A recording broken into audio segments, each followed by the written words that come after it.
Cesse tudo o que a musa antiga canta, que outro valor maior no alto se levanta. Novos rumos na literatura e língua portuguesa. Vamos nessa!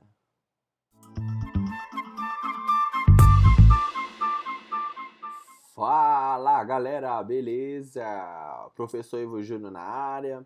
Hoje a gente vai trabalhar uma nova escola literária, a escola literária do classicismo, ela que define os novos rumos da literatura e língua portuguesa.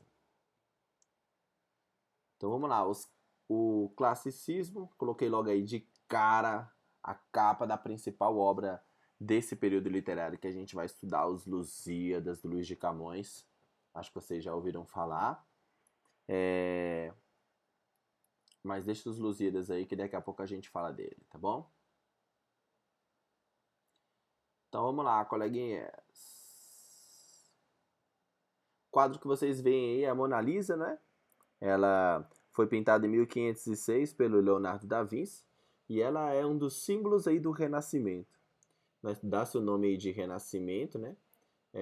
Toda a arte produzida nesse período da arte, não só da literatura, da arte como um todo, a gente denomina Renascimento, tá bom? Então, a arte literária produzida no Renascimento foi o classicismo e o humanismo. Então, a gente vai observar aí como se comportam essas duas escolas literárias dentro desse período artístico que é o Renascimento. Uma das palavras mais importantes que a gente tem que deixar claro quando a gente está estudando a literatura do classicismo é que é uma literatura voltada para o resgate dos padrões greco-latinos, da cultura greco-latina. Então, a todo momento, esses artistas eles vão querer retomar essa tradição da cultura greco-latina em seus textos, tá bom? A gente vai observar muito isso. Então, para ilustrar aqui o nosso estudo, eu coloquei aqui, né, a literatura nas eras. Então, ó, aqui a gente tem a antiguidade, que é a cultura greco-latina, lá antes de Cristo. Aí aqui a gente tem a Idade Média, que é dividida em duas partes, a Alta Idade Média e a Baixa Idade Média. A gente percebe aqui, ó, que na Alta Idade Média, lá no século XI, se eu não me engano, lá no século XI, é quando tem início aqui o trovadorismo, né? Os primeiros escritos em língua portuguesa, aquela obra lá do Paio Soares Taveirós, a Cantiga da Ribeirinha, primeiro texto em língua portuguesa, foram escritos aqui na Alta Idade Média, no século XI. E aí aqui a gente tem a Baixa Idade Média já no século XII até o século XV. O trovadorismo ele está aqui no meio da Idade Média, aqui na Baixa Idade Média, finalzinho da Alta e início da Baixa. Depois a gente tem a Era Clássica, que é o momento que a gente acaba de romper e de entrar aqui nos nossos estudos. No século XVI a gente tem o Classicismo, no XVII o Barroco e no século XVIII o Arcadismo. Essas três escolas literárias a gente vai estudar ao longo da primeira série aqui no ensino médio, tá? E hoje a aula é voltada aqui para o Classicismo, século XVI. Então, para a gente prestar bastante atenção nos textos que são produzidos nesse período literário do classicismo, a gente tem que estar ciente do contexto histórico. O classicismo é um contexto histórico de mudança de idade. É quase uma revolução, né? O Renascimento é a expressão artística e cultural de uma época marcada por fatos decisivos que acentuaram o declínio da Idade Média e a ascensão da Era Moderna. Aí aqui eu listei alguns fatos que são importantes aqui. As grandes navegações. Tem início as grandes navegações, mais ou menos no século XV, e elas tinham intuitos comerciais justamente por conta aqui da terceira coluna, né? O livre comércio passa a ganhar força. E aí, quando o livre comércio ganha força, os países pensam em expandir seus negócios. E aí entra as grandes navegações, a descoberta de outros territórios. A gente também tem a ascensão da burguesia, né, dos interesses econômicos, e a gente tem a formação dos estados modernos, que são os estados, os países como a gente conhece mais ou menos hoje. Como eu falei para vocês, o classicismo é um período de grandes mudanças. Aqui eu vou acentuar, a gente viu no slide passado, né, as mudanças históricas. E agora a gente vai ver as mudanças que aparecem, né, dentro do campo literário. né? A gente tem a substituição da fé medieval pela razão. Na literatura classicista, a gente vai ter o predomínio do antropocentrismo. É o momento pelo qual a fé substitui a razão. O cristianismo substitui a mitologia grega e o homem passa por cima de todas as coisas, incluindo os próprios deuses. Por isso que a gente chama de antropocentrismo. O classicismo tem essa característica antropocêntrica, né? Nós temos a introdução da medida nova. Alguns escritores, como Dante Alighieri e o Petrarca, eles passaram a escrever um modelo de verso usando 10 sílabas, né? 10 sílabas. É o chamado verso decassílabo. A gente viu obras, por exemplo, como O Velho da Horta, que usava redondilhas menores, né? 5, às vezes 7 sílabas métricas. Aqui, a partir do classicismo, é criado a medida nova. São versos decassílabos, 10 sílabas poéticas. E por fim, tem uma obra muito importante chamada O Cancioneiro, do Petrarca, que é um autor italiano, e é um livro de poemas. E esses poemas eles são escritos em 2 quartetos e 2 tercetos. Ou seja, são estrofes que têm 4 versos nas 2 primeiras e nas 2 últimas são 3 versos em cada estrofe. A essa medida a gente chama de soneto, que é a forma fixa mais consagrada em termos literários e poéticos que a gente tem em notícia. E aqui a gente tem um quadro resumo, né, com as principais características aqui do classicismo. A gente vai ter o Renascimento, que é o contexto histórico, né, o contexto artístico e cultural que está por trás do classicismo. A gente tem a Reforma Protestante, que no início do classicismo não vai exercer tanta influência, mas no final do classicismo e lá na frente do Barroco vai ter um papel decisivo. A gente tem a arte greco-romana, essa sim é extremamente importante, uma vez que os principais autores do classicismo buscavam e resgatavam tradições da arte greco-romana, tá? A gente tem o racionalismo e o universalismo. O universalismo seriam ideias universais, não ideias fundamentadas no eu. A gente tem a perfeição formal, aqui eu já estou falando mais da estética do poema, da forma do texto, da forma como o texto se apresenta. Então, os textos clássicos vão ter uma métrica perfeita, uma rima, uma ortografia. Vai ter também a presença de mitologia pagã, apesar da reforma protestante também ser uma característica do classicismo. E o principal representante, que é o Luís de Camões, esse camaradinha da foto aí à esquerda. Na obra que eu mencionei lá no início, lá no primeiro slide, Os Lusíadas, a gente vai perceber muito essa perfeição formal. Essa perfeição da métrica, da rima, da ortografia e também a presença da mitologia. Impossível falar de classicismo sem falar de Luís de Camões, tá?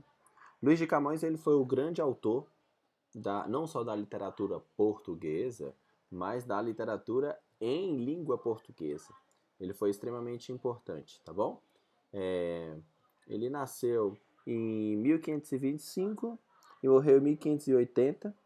E sua obra-prima é o poema épico Os Lusíadas. Todo mundo lembra do poema épico? Poema épico que conta a história de um povo, de um herói, de uma nação. É uma narrativa homérica bem grande, que relata fatos históricos e heróicos, né? Pois é, Os Lusíadas é um poema épico e é a obra-prima do Luís de Camões. Os Lusíadas têm uma diferença em relação aos poemas do gênero épico tradicionais. Geralmente, os textos do gênero épico eles têm um herói, e esse herói é uma pessoa. Então, esse herói é, sei lá, Hércules, por exemplo. Aqui, nos Lusíadas, não. Nos Lusíadas, o grande herói, o grande destaque do poema é a própria nação portuguesa. E qual é o motivo disso? Por que o Luís de Camões escolheu a própria nação portuguesa para ser o herói dessa obra, né? O Portugal foi um dos países que mais se deram bem com as grandes navegações, iniciadas lá mais ou menos no século XV, de modo que eles se tornaram a grande nação daquela época. Então, Portugal era a grande nação, um dos países mais importantes da Europa, justamente por conta desse papel de destaque que eles tiveram nas grandes navegações. Porém, faltava aos portugueses uma obra literária, uma obra artística que definisse a identidade cultural de um país. A identidade cultural do país, na verdade, de Portugal. E aí encontrou-se em Os Lusíadas essa identidade e essa representatividade da identidade da nação portuguesa para o mundo dentro da cultura. Vale ressaltar que o Luís de Camões ele tem um papel muito importante não só nessa poesia épica, não só nos Lusíadas, né? Ele tem sonetos maravilhosos, aquele do amor que é fogo que arde sem se ver, é ferida que não dói, não se sente, é um contentamento descontente, é dor que desatina sem doer. A galera mais assídua assim na literatura provavelmente já deve ter ouvido um pedacinho desse soneto, né? Então, esse soneto é do Luís de Camões, e até letra de música sertaneja por aí. Pesquisa, faça essa intertextualidade que você vai lembrar aí. Então, Camões também é muito importante na parte da poesia, não só da prosa, tá bom? Porém, nós vamos dar uma atenção maior hoje, especificamente na parte desse poema épico, Os Lusíadas, beleza?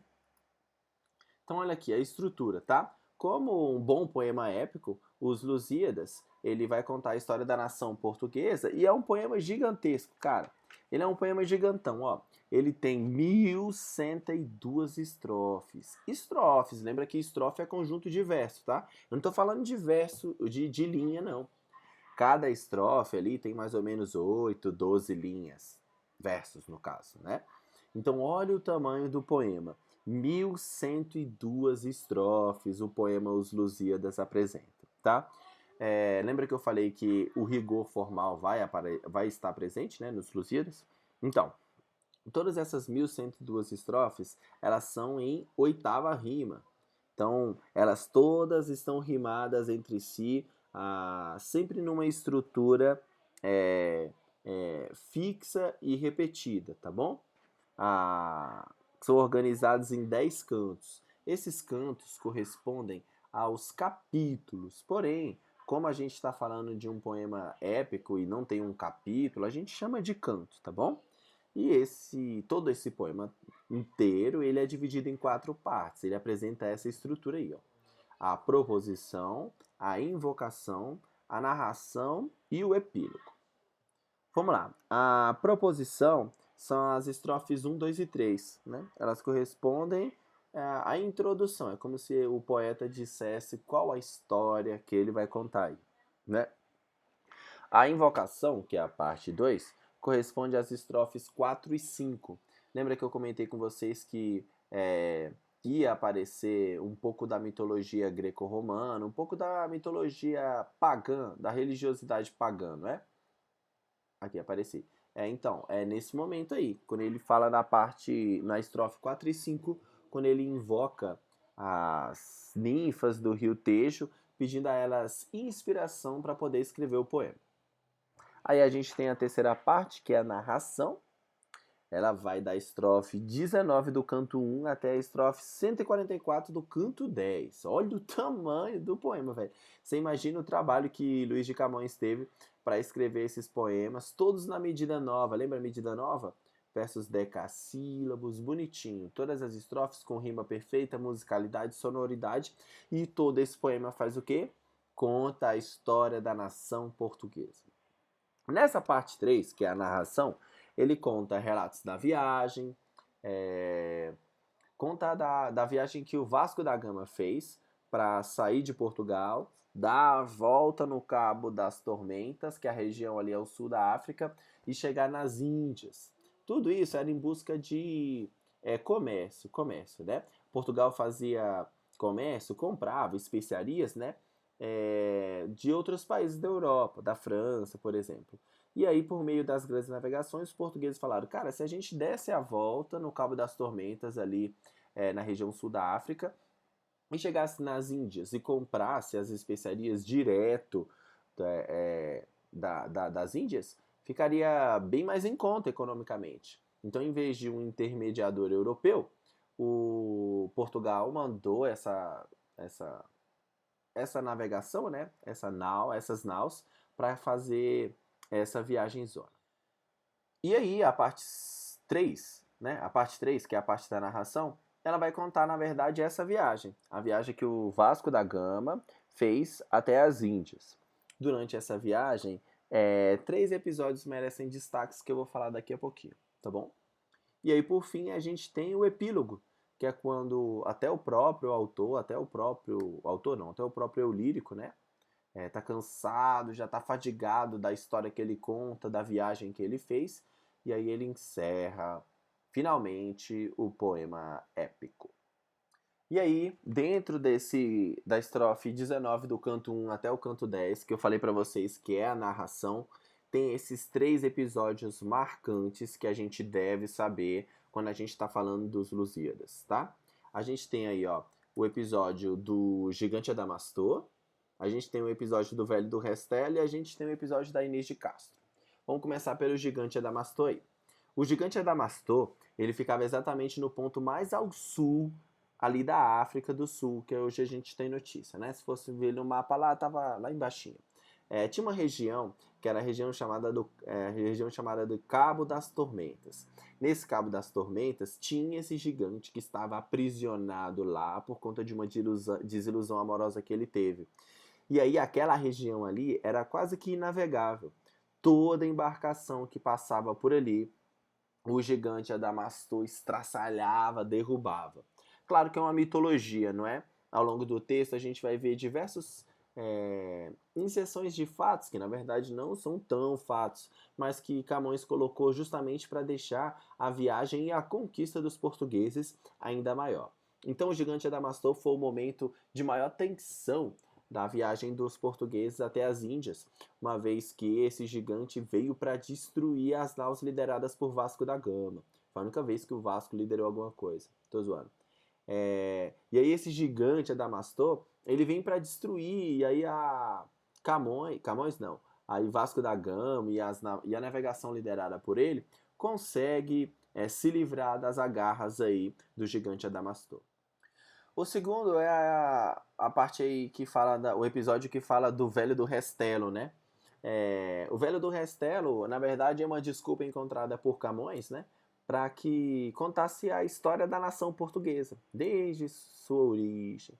Então, o Velho do Restelo ele está em uma parada, a navegação de Vasco da Gama para em um certo momento da história para recarregar essas paradas, e aí tem esse velho que está encostado lá no porto, e aí esse velho conta a história da nação portuguesa pro Vasco da Gama lá, o líder da nau. E por fim, o episódio da Inês de Castro. Inês de Castro tem uma treta aí com o príncipe, e aí ela acaba por engravidar, e o rei não quer saber desse filho abastado, né, fora do casamento.